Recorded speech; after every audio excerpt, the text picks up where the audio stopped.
لیکن کہا کہ ایسے رات میں بھی 4 آدمی کی دعا قبول نہیں ہوتی ہے۔ انشاءاللہ اگر وہ صفت ہے تو ہم بچیں گے کہ نہیں بچیں گے؟ کہیے انشاءاللہ بچیں گے۔ نمبر 1 صفت کہ جس کے اندر کینہ رہتا ہو۔ کینہ اسلام میں حرام ہے میرے بھائی، کینہ اسلام میں کیا ہے؟ حرام ہے۔ آج ہم بھائی بھائی میں سالوں سے بات نہیں کر رہے ہیں، مہینوں سے بات نہیں کر رہے ہیں۔ ایک بھائی بہن ہے جو یہ مہینوں سے بات نہیں آپس میں ہو رہی ہے، ایک پڑوسی کا دوسرے پڑوسی سے بات نہیں ہو رہی ہے۔ کہا کہ جس کے دل میں کینہ ہوگا، یہ کینہ حرام ہے، اللہ تعالیٰ اس کی دعا کو قبول نہیں فرمائے۔ انشاءاللہ ہم لوگ اپنے دل سے کینہ کو ہٹا لیں گے، کہیے انشاءاللہ۔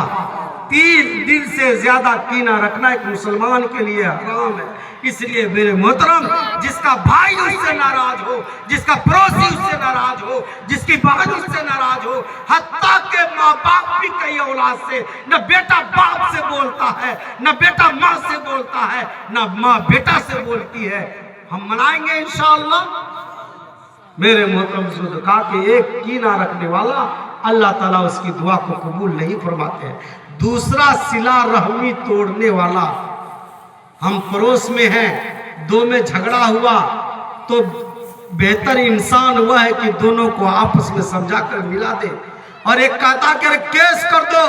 جو بات نہیں بولا وہ بات بھی اس کے کان میں لگا کر کے دونوں کو دور کر دیتا ہے۔ کہا کہ یہ صلہ رحمی کو توڑنے والا، اس کی بھی دعا اللہ تعالیٰ قبول نہیں فرماتے۔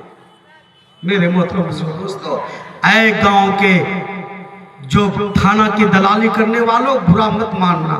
اے گاؤں میں لڑائی کرانے والوں، اے گاؤں میں فساد اٹھانے والوں، معافی مانگ لو اپنے اس عمل سے، اور آج کی رات اپنے رب کے حضور میں جا کر کے پکا سچا توبہ کرو۔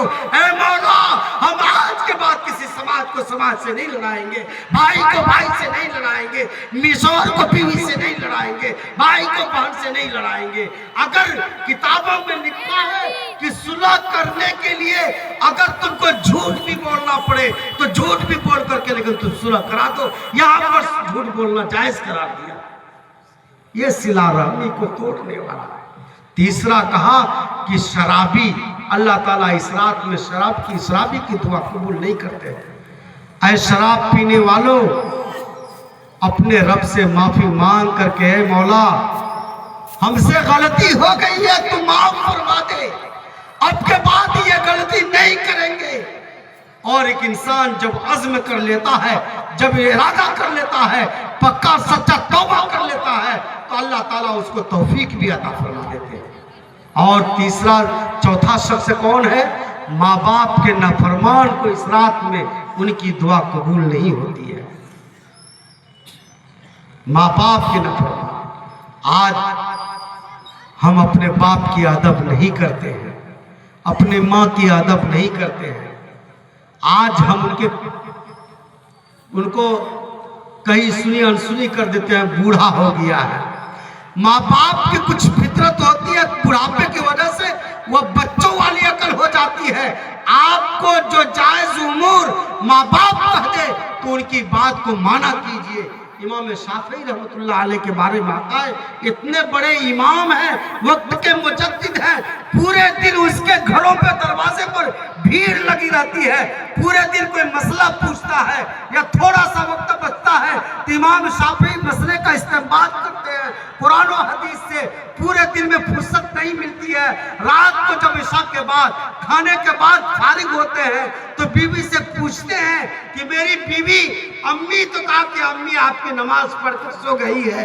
امام شافعی ایک کٹورا میں تیل لیتے ہیں اور ماں کے بال کو کھولتے ہیں، اس میں لگاتے ہیں، اس کو چومتے ہیں۔ امام شافعی کی ماں کی آنکھ کھلتی ہے، اے شافعی، اے بیٹا، تجھ پر مجھ کو گرو ہے، تجھ پر مجھ کو فخر ہے کہ اتنا قیمتی لال اللہ نے میرے وطن سے دیا ہے۔ اے میرے بیٹے، تو پورے دن کام کرتا ہے، پورے دن حدیث پڑھتا ہے، پورے دن حدیث دیکھتا ہے، اور اے میرے بیٹے، تو اس وقت میں رات میں جاگ کے آرام کرنے کا ٹائم ہے، تو میرے بال کو کیوں یہ کرتا ہے؟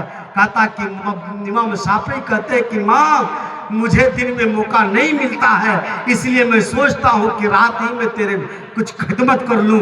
اس کے بعد امام شافعی جاتے ہیں، ماں کے پیر میں تیل لگاتے ہیں، ماں کے قدموں کو جب چومنے لگتے ہیں تو ماں قدم پیچھے کر لیتی ہے، کہتی ہے شافعی یہ تو کیا کر رہا ہے؟